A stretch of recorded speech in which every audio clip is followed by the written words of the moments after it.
Let me fix my shirt before we finish this video. Hello, hello, hi everybody. Thank you for joining me again in this time, in this space. It's a beautiful sunny day, and I am happy to be back and happy to be safely back from a long trip, road trip to Washington, D.C. for a celebration of my recent graduation from Purdue University in health science. So at the end of this video, I'm going to show you a little clip of some of the things that we did to share my experience with you. So today we are talking about how you can find your peace. Stay tuned. So peace, first of all, what is the definition of peace?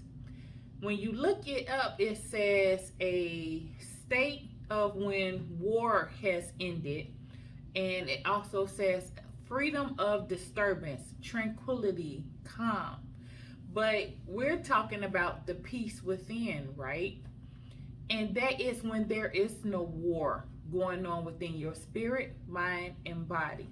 And that's one of the reasons why I come to this channel, is to talk about holistic living, which is alignment, spirit, mind, and body, working in harmony with each other, working in and having great communion with each other. And to find our peace, or one of the ways to find our peace, is to forgive. I know that's hard. It's a practice that we're going to continue to go through until we leave this physical realm, until we go into the next stage of our life when we transition over.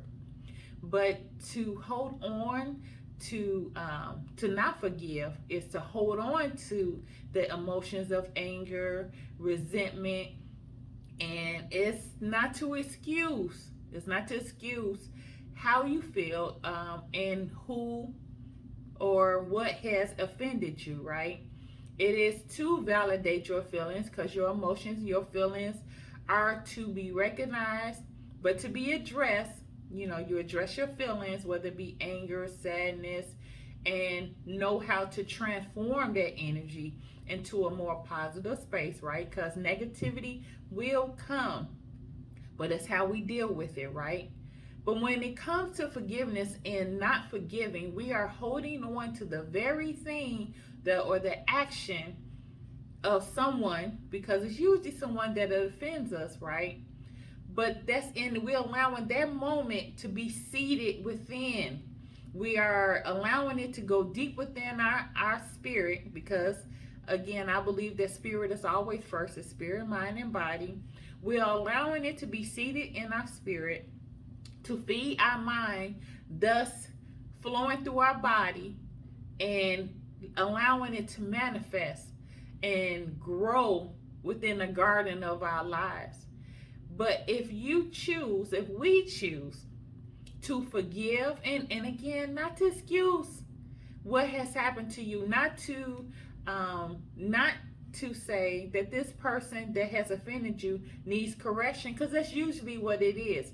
They were in a space, a moment where they didn't know no better. They did not have the awareness of doing better. But the forgiveness is more so of what you do for yourself, because it has even been scientifically proven that when we hold anger, resentment in our bodies, because it sits in our bodies, it's like dwelling in our cells, and it is blocking the soul, the spirit to come forth, right?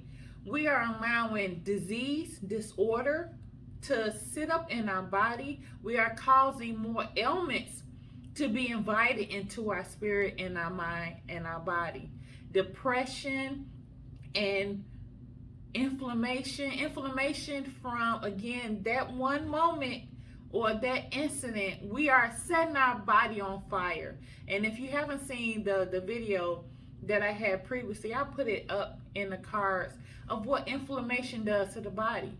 Again, it creates disorder, disease, and it goes against balance, right? It is creating the opposite of harmony, and it's causing discord, like we said earlier, the definition of peace is. And we're causing a war within ourselves, you all.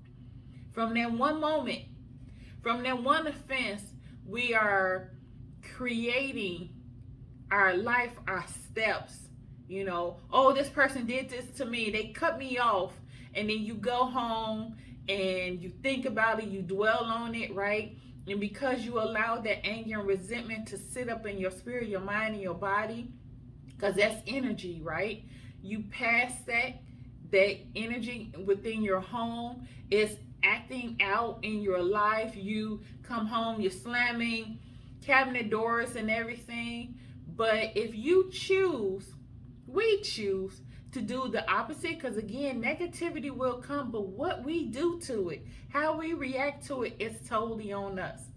That person cut you off, and not to say that they were not wrong for doing so, but maybe they were unaware and did not have the full understanding as you do that is not necessary, because that could have been us at one point. Because I admit I used to be that driver at one point, but then when I came to awareness that they don't know how to drive, because when I was in my 20s, I didn't drive that good. I'm just being honest.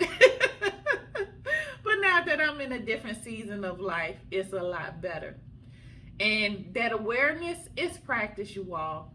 It's something, again, we're going to be practicing to the end of our days. It's those conscious choices. And sometimes we lose consciousness, right? We lose mindfulness and want to flip somebody off, curse somebody out, or want to stay angry.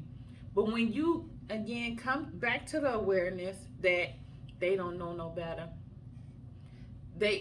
And I was that person at one point too, because forgiveness, when we gift that to ourselves, we are being mindful that person probably was you, probably was me 5 years ago, 10 years ago, yesterday. And that they didn't grow or evolve into better like you are right now. So that's one way how we find our peace. Allowing the things and the situations that come into our life to not disturb us, to not allow it to sit within our spirit, our mind, and our body and cause discord. And that way you can have tranquility, you can have homeostasis, and allow balance, spirit, mind, and body to align and have that beautiful, harmonious relationship within yourself. That's it, you all. So I thank you again for sharing this time and this space with me. I am Nikki S. Salas. I am your spiritual coach, your holistic nurse, and your well-being advocate. Until the next time, I wish you all, may you always have peace. Thank you. Bye-bye.